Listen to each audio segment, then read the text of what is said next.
ना झूठ है ना गद्दारी है, ना नीयत में मक्कारी है।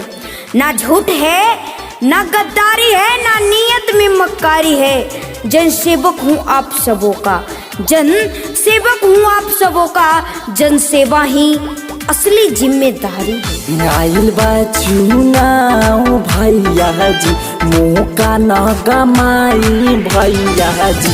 गाँव के विकास खातिर वोट के करा के दे आई भैया जी। झांसा में नया वे के बाटे हो, हाँ हाँ हाँ। साजा सोरिंदर के हाँ जितावे के बाटे, मुखिया बनावे के बाटे हो। चाचा सोरिंदर के हाँ जितावे के बाटे, मुखिया बनावे के बाटे हो।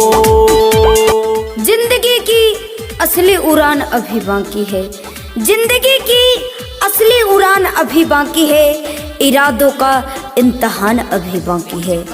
अभी तो मापी है मुट्ठी भर जमीन, अभी तो मापी है मुट्ठी भर जमीन। सारा आसमां तो अभी बाकी है।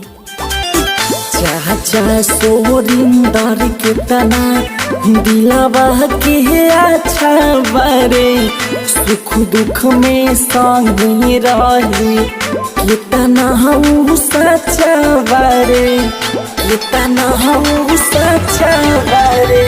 सबका से मिल जुल के रहेली, निमन व्यवहार हवे हो। कहिया जीत के ये सब करत इंतजार नु हो। उनका ना भुलाए के बाटे हो, हाँ हाँ हाँ। साचा सोरिंदर के हाँ जितावे के बाटे, मुखिया बनावे के बाटे हो।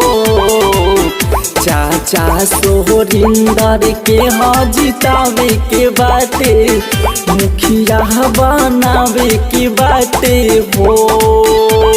नफरत के चिरागों को जरा तुम बुझा दो, नफरत के चिरागों को जरा तुम बुझा दो। इस धरती को रंग बिरंगे फूलों से सजा दो।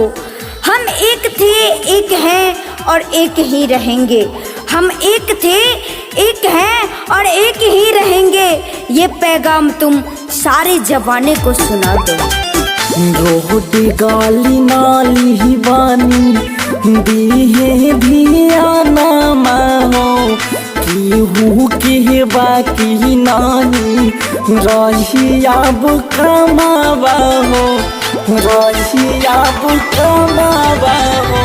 कहेली हाथ जोड़ी उनका के रउआ सपोर्ट करी हो। मिलल बा मौका मिली जुली चली उनका के वोट करी हो। मौका ना गमावे के बाटे हो, हाँ हाँ हाँ। चाचा सोरिंदर के हाँ जितावे के बाटे, मुखिया बनावे के बाटे हो। चाचा सोरिंदर के हाँ जितावे के बाटे, मुखिया बनावे के बाटे हो।